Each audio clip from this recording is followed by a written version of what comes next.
Welcome to Making History in KSP 1.4, and it's time to take a look at some missions. Into mission control we go, and there's a couple of interesting ones here that we haven't done yet. One is build a new orbital station around Minmus. Well, yes, but first of all, maybe we should build an orbital station around Kerbin. After all, you know, that's probably the nearest place. This is requiring a new station that has an antenna, a docking port, and can generate power. It needs to support at least 5 kerbals and be in orbit. So that's one thing that we should probably build. Then depending, maybe we should also look at geosynchronous orbit. The equivalent of geosynchronous orbit here on Earth. Geosynchronous orbit, well, it's a lot closer in than Earth's. So we can have a look at that and see where we need to get to for that. So that's got 4 years. We get 20 grand up front.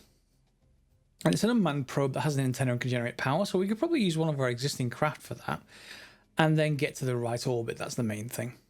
Okay, so let's look at this orbital station around Kerbin first. Let's take that mission, and then let's take this geosynchronous orbit as well, and that will get us 2 missions going. Yeah, that will do fine. Minmus, well, we have to have a pilot on the station for that one.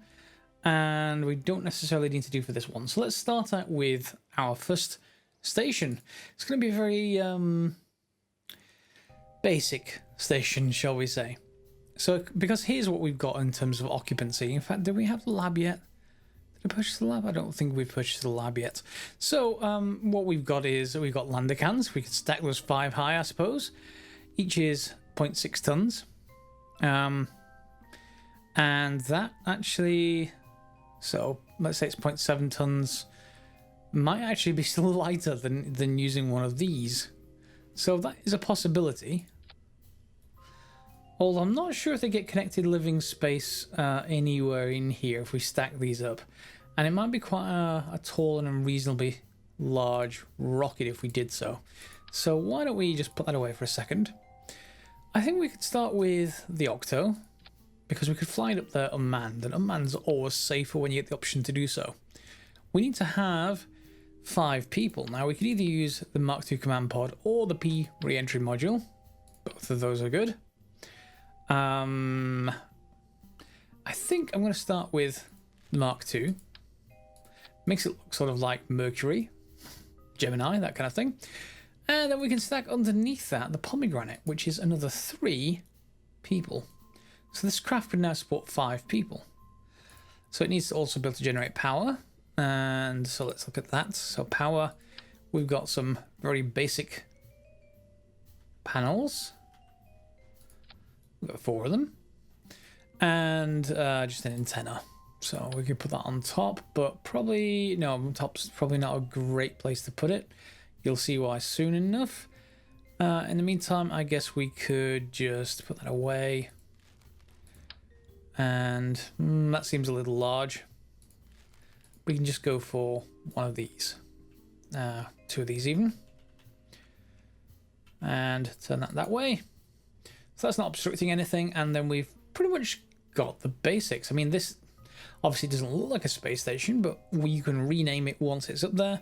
And you can tell KSP that it is actually a station, and KSP will be just fine because it has habitation here. We don't have, we're playing vanilla, so we don't have all the various life support mods that you would have to account for as well. So we could build that. And we could also build in separation for this as well. Now, one thing I do need to remember before I go any further is coupling. We need to go and put a docking port on. We've got the main one or the junior. The junior will fit around here. So I think what happens if we reverse this... we have to take it off piece by piece, aren't I? Let's just spin that up there. And then we'll move this up here. And we'll put this docking port on the top. Okay. So, in fact, let me just make sure we've got one of those. So it is one? Yeah. So we've got a docking port junior. It may not be used, but we actually are going to need it for the mission. And down here are our panels. So I guess we could put them... that's interesting. We could put them wherever we wanted to, I suppose, but Let's actually keep them down here. We just have to make sure that they will catch the sunlight. And I think that's our mission craft. Yes, so we may well need some kind of connector to get to the next stage. So having a girder segment, that seems a little large, but that should do. And then we've got to use the typical engine setup. So we've got to decide whether we want to separate all of these things and whether we want any of this to come down again, even when it's manned. I don't think we do. I mean, we could design it so that things would detach. You know, we could put, whoops. We could put a separator here and one here. That'd be one option. And then this whole thing could separate into pieces. And if this was the root, well, if we had this as the root part, the Kerbals would be safe if they were in there. But I think, you know, we can always get them out and to a craft that we design if we ever want to get up there. So we don't have to design this to come back in, which means we have to design some engines. So if we get a skipper and an AJ10, a Wolfhound, and we will grab some fuel tanks of the larger kind, we can then build something like this. Don't worry, we'll come back to a payload bay in a second. Put the AJ10 underneath. And then we will also figure out a decoupler in a second, but if we put the skipper on the bottom, launch is 23955, and we do need to put a separator in, so let's, or decoupler, so let's grab that. We want the largest decoupler, and there we go. And let's just move those up. Okay, so what have we got in Kerbal Engineer? This thing will barely take off. It's 1.04 thrust to weight ratio. That's quite well, that's quite low. We may well want a couple of boosters. So before we get to that point, however, once everything separates, we'll be left with this. So this will be our station. We've got a couple of capsules, nothing detachable, or I guess we could, but since nothing can dock to it, well, I guess. Could we put a decoupler there? Well, not a decoupler, a separator. Just a small separator. That's too big. Will this rigidly attach, I wonder? Because if we have that in reserve, if we ever wanted to lose the rest of this stage, if it was empty, we could get rid of it and then attach to this with a tug of some kind that we could move things around in orbit if we wanted to. So that definitely needs to remain the last possible stage. So I'm gonna just put it here and then put it even here, for instance, and that will help. And then we put this here and we're down to, wait a second, that's both engines firing at once. That's not a good idea. We have those, and then that's separating. So yeah, back to 1.04. And then we just want to make sure we have some kind of payload bay. And again, we won't have a separator so much, so we can probably just have the side payload fairings. So let's grab the large one. And it's large enough that we can just build the entire thing into a rocket. A single sort of, it doesn't have to come out here and then around or anything like that. It's just exactly the same diameter as the rest of the rocket. So that's a relatively simple looking rocket. Of course, it's barely going to take off. So we either have to put some form of boosters on it or something along those lines. So let's take a look. What can we actually put on here? Kickback may be a little bit too strong. Maybe we just want to put thumpers on it. That looks more reasonable to me. The kickback, we can purchase it because we've got plenty of money. That looks a little bit too large by comparison to the size of the rocket. And of course, we've not got the twin bore fuel line. Oh, that's a good point, actually. That's 1,866 versus 567. Interesting, that's 65,000. And when it's unlocked, it costs 17,000. That's a lot. I think we can get away with something cheaper. So let's put in some hydraulic attachment manifolds. Or just one. Let's say we put it here. Put this on. Hopefully it will snap into the right place. That's always the problem with these. You never get them quite right. You just get lucky. That looks okay on both sides. Yeah. And then we will just attach that. And reattach it right here. And we're going to just use them just to get off the pad. And we're not going to worry about anything else. So that is in there. So what is its thrust to weight ratio? It'll start off at 1.58. And then when it detaches, this will be at 1.19, which is enough. We will have enough to actually keep on going up. And I also want to make sure we got some kind of aerodynamic tops on these SRBs. Aerodynamics, I guess we can just put those on. This is, after all, vanilla KSP. How's the part count? We're at 25 of 30. And we're doing these missions, of course, if you remember last episode, so that we can get lots of money. I mean, I know I'm spending quite a bit, but get lots of money so that we can upgrade this VAB, which will then, you know, help our part count be as high as we want. Lastly, I think, well, nearly lastly, we can just put in a stabilizer.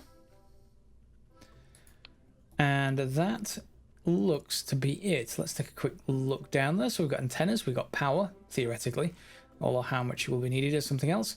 We've got the octo. Unfortunately, that's going to be this may be difficult to fly. We'll see. We've got a habitation, we've got the docking port, and we just have to make it into orbit. Now, technically, this is saying we've got 8,327 delta V, so we've got more than enough, and we could probably send this out to Minmus fairly straightforwardly. So there is the other mission to send a space station to Minmus. However, this would have to be the injection stage then to head out to the moon, and yeah, we'll see. So let's name this. I don't know. Station Launcher 1. And let's see if this flies. Welcome to the launch pad. Well, I had decided to add another launch stability enhancer, because just if you just hang it off one, this whole thing starts rocking from side to side. So I just make sure things are safe. Now, I did look at the contracts section, and everything's nicely up here. We just need to put our station in orbit. However, you remember this other mission I was going to fly an extra craft for? Well, technically this is an unmanned probe that has an antenna and can generate power as well. So we need to reach the designated geosynchronous orbit. And we've got more than enough fuel. Remember, we had like 8k fuel.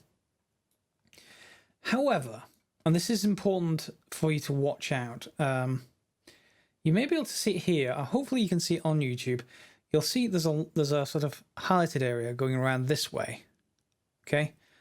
Now, the problem with that is orbits go around that way. Typically, they go prograde, which means this mission is telling us to go retrograde. And we can have a look on that. Just make sure you have a look in here.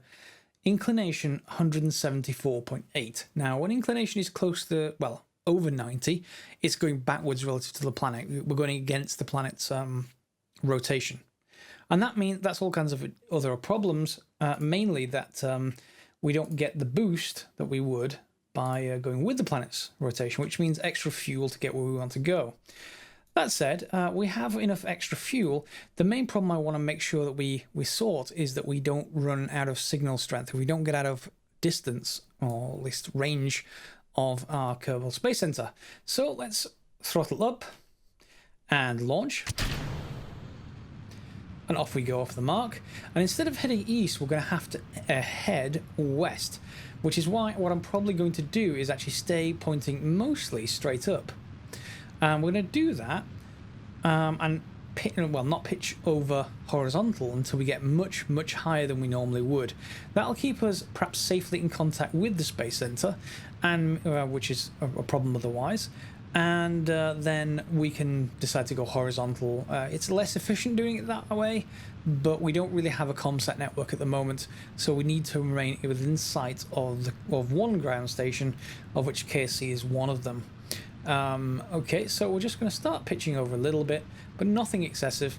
Our boosters are going to drop fairly soon, and then we'll be on our main engine, which is down to 1.199 thrust to weight ratio, but that should be enough to get us up into orbit quite nicely. So here come our boosters. They're going to drop off in a second, or at least they're going to run out of fuel. They go, and off they go, safely away. Hopefully not going to fall on the KSC. That would be nice. So we continue to go, and as you can see, we're gaining speed very, very slowly, and that's just because the thrust to weight ratio of this thing is not great.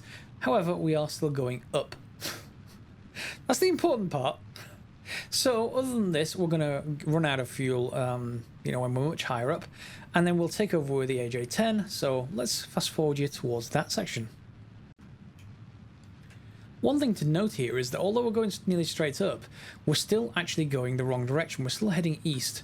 If we have a look at the map, you'll see we're heading up to our apoapsis on this side of things, and that's because we started with the velocity of the rotation of the planet, which means going slightly west isn't enough. We're still heading east just because the sum of those two directions. So, you know, this should cross over relatively soon. You'll see it's heading up, but it's also coming in, and then it's going to turn over and start heading to the west. Of course, we are going to be running low on fuel in this stage, but that is perfectly fine, or at least as far as I'm concerned. We should get the first mission done, and hopefully we'll get that second mission done as well once we get into orbit. So we're approaching fuel burnout now for first stage, and or MECO if you want to call it MECO. So there it goes, it's rotating above, and you can see our orbit marker is still pointing straight up. That's just because we haven't counteracted it enough, so we don't need to worry about it too much. We just want to watch for our apoapsis. You see it's almost straight up, but it's also increasing at orbital distances. So I probably want that a few hundred kilometers up, and we'll keep on heading over, and we're about to lose first stage, so MECO.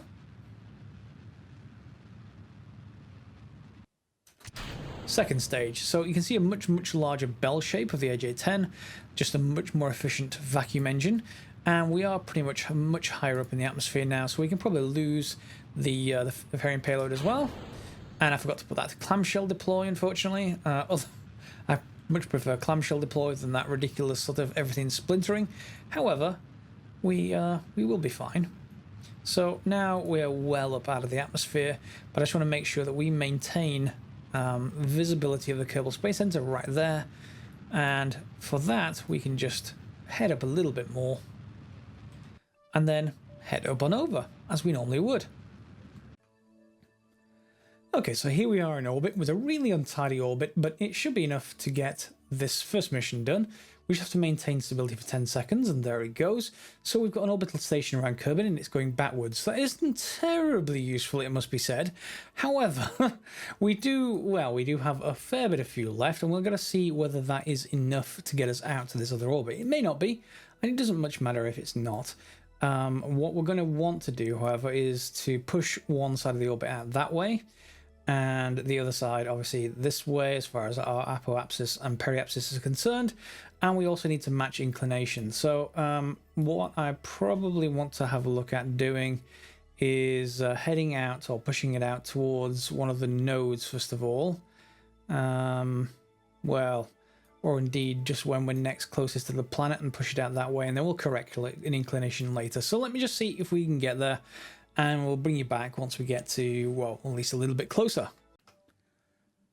Okay, so here we are a great deal closer, but we are still off with our inclination. So we've got to make another maneuver, and we're going to want to do that at the ascending node, or the ascending node doesn't really much matter where.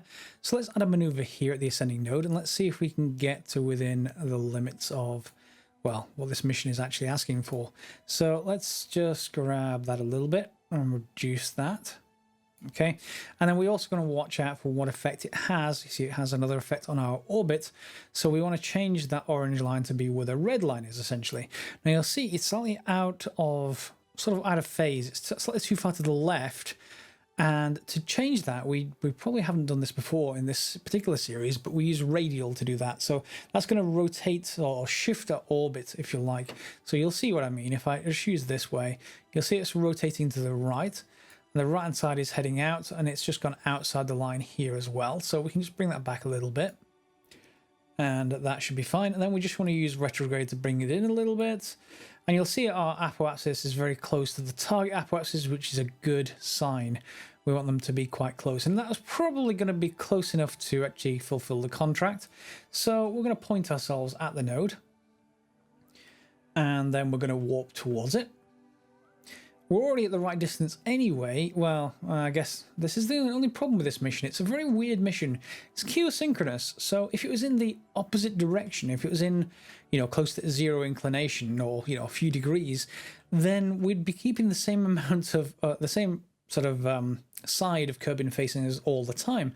But when we're in opposite direction, there's really no use towards geosynchronous orbit at all, as far as I know, other than having something nicely up here and having a relay antenna, which I don't have.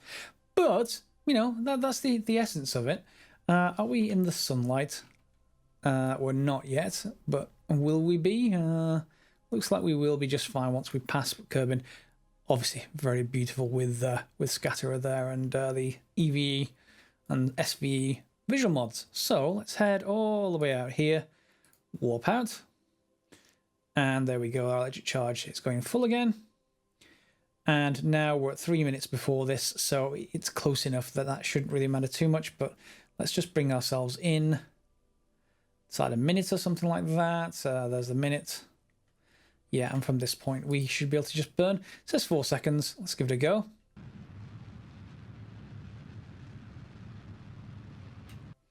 Okay, and we can just make sure we finish that off. And right there should do it. Okay, so now we've reached that geosynchronous orbit, even though we're going the wrong direction, and maintain stability for 10 seconds. And that should come up anytime soon, please. Yes, there we go. So both contracts are now complete, and we are up to 629,000, which is a pretty decent amount. We have a space station now. It's entirely useless. Well, sort of useless. We could try to deorbit, but we don't have any fuel, or at least not enough to really matter for deorbiting the thing. So we're going to have to leave it up here, I think.